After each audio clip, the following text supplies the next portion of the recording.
প্রথমেই জানাই আমার চ্যানেলে সবাইকে স্বাগত। যে যেখান দিয়ে আমার ভিডিও দেখছেন তাদেরকে অসংখ্য ধন্যবাদ। আর পুরো ভিডিওটা দেখবেন, স্কিপ করে দেখবেন না। আর ভালো লাগলে লাইক করবেন, কমেন্টস করবেন, শেয়ার করবেন, পাশে থাকবেন। আজকের ভিডিওতে আমি দেখাবো, আজকে একটা নতুন রেসিপি নিয়ে এসে গেছি। সেটা হচ্ছে আলু দিয়ে, পেঁয়াজ দিয়ে আর লঙ্কা দিয়ে ডিমের ভুজিয়া। তা সেটাই আমি করে দেখাচ্ছি, আপনারা দেখতে থাকুন। আমি 4টে আলু নিয়েছি, আলুটাকে কেটে নিয়েছি, পেঁয়াজ নিয়েছি আর লঙ্কা নিয়েছি।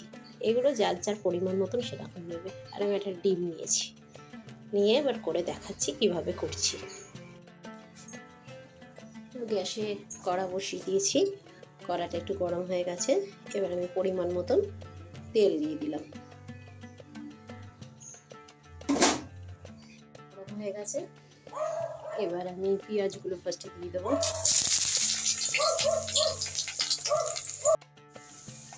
পেঁয়াজগুলো দেওয়ার পর একটু নাড়িয়ে চাড়িয়ে রাখবো। তারপর লঙ্কাগুলো দিয়ে দিচ্ছি। আমি কমই লঙ্কা নিয়েছি, আপনারা যে যেরকম ঝাল খান সেরকম নিতে পারেন। এবার পেঁয়াজগুলো একটু নাড়াচাড়া করে লাল লাল মতন হয়ে গেলে তারপরে আলুগুলো ছেড়ে দেবো আমি। পেঁয়াজগুলো আমার ভাজা ভাজা হয়ে গেছে, এইবারে আমি আলুগুলো দিয়ে দেবো।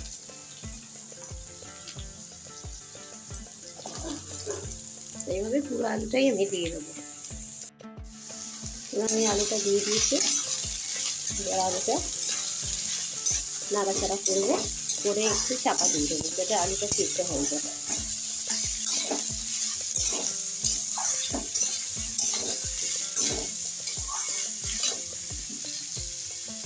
গ্যাসের আঁচটা কমিয়ে দিয়েছি। এবার একটা থালা দিয়ে চাপা দিয়ে দিলাম, একটু সিদ্ধ হয়ে গেল তারপরে বাদ বাকিটা দেখাচ্ছি। এবার আমি ঢাকনাটা খুলেছি, কিন্তু আমার আলু এখনো সিদ্ধ হয়নি, তাই জন্য আমি একটু নুন দিয়ে দিচ্ছি, স্বাদ মতো নুন।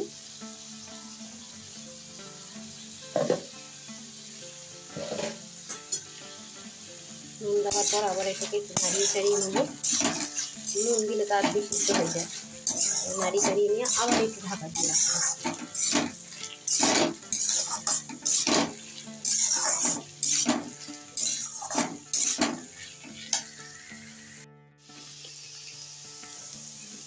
আমার আলুগুলো সব সেদ্ধ হয়ে গেছে, এবার একটু ভাজা ভাজা করবো। একটু ফ্লেমটা আমি বাড়িয়ে দিয়ে নাড়াচ্ছি।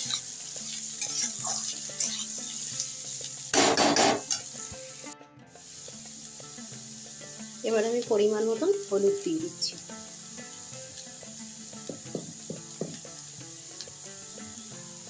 দিয়ে ভালো করে নাড়াচাড়া করে নিচ্ছি।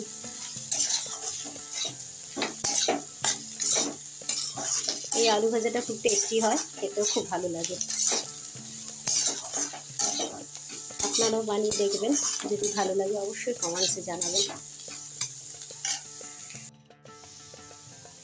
আমি ডিমটা করার মাঝখানেই দিয়ে দিলাম, আলুগুলোকে সরিয়ে ওর উপরে জাস্ট একটু নুন দেবো, দিয়ে ওটাকে ঘেটে নেবো।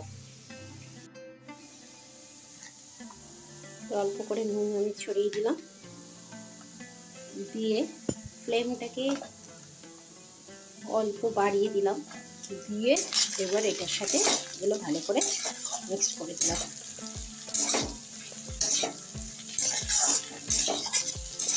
যাতে ডিমটা কাঁচা কাঁচা না থাকে, তাই জন্য আমি ফ্লেমটা একটু বাড়িয়ে দিলাম।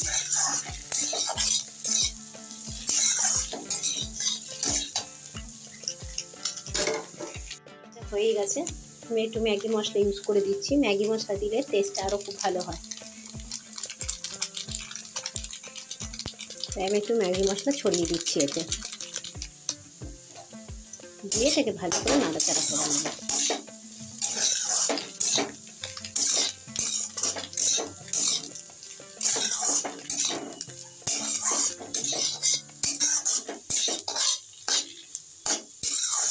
ব্যাস আমার রেডি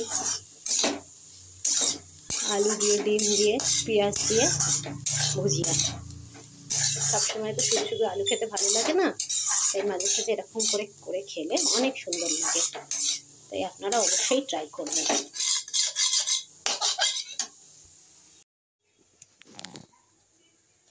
যেমন রেডি হয়ে গেছে, আশা করি সবার ভালো লাগবে। অবশ্যই আমাকে জানাবেন। ধন্যবাদ।